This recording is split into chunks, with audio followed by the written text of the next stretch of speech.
Одлуката да се биде вон парламентарна опозиција и да не се излезе на избори е став и демократско право на секоја партија. Обидите да се спречат останатите граѓани да го дадат својот глас на избори е криминал.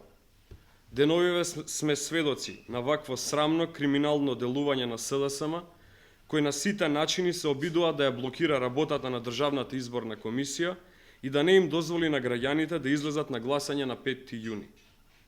Техничкиот министер Оливер Спасовски, иако имаше обврска, одбиваше да ги потпише пропратните писма со кои Министерството за внатрешни работи одговара на барањата за дополнителни проверки за ажурирање на избирачкиот список.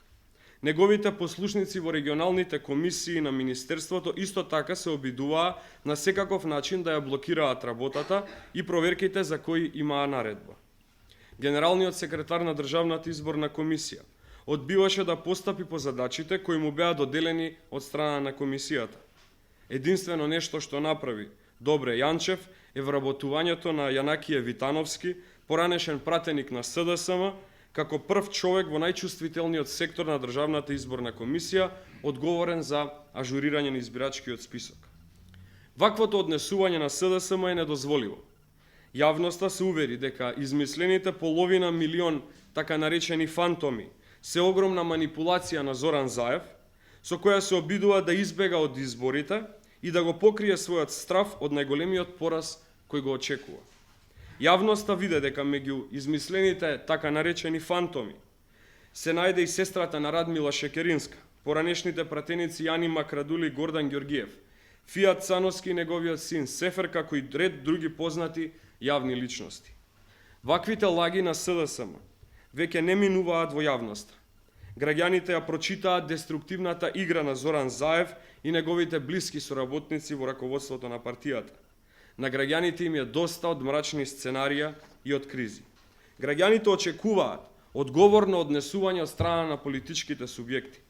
Граѓаните очекуваат неизвестноста и кризата да биде оставена зад нас и земјата да се сврти кон она што нив им значи, а тоа е отварање на нови работни места, привлекување на нови инвестиции и проекти кои ќе им овозможат подобар живот.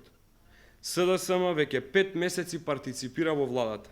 Нивните министри не понудија ниту едно конструктивно решение.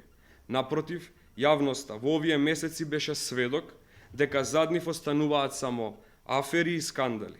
На сите им е јасно зошто е рейтингот на СДСМ таков каков што е, во длабок минус. Суштинско е тоа што ваквиот рейтинг не смее да биде причина партијата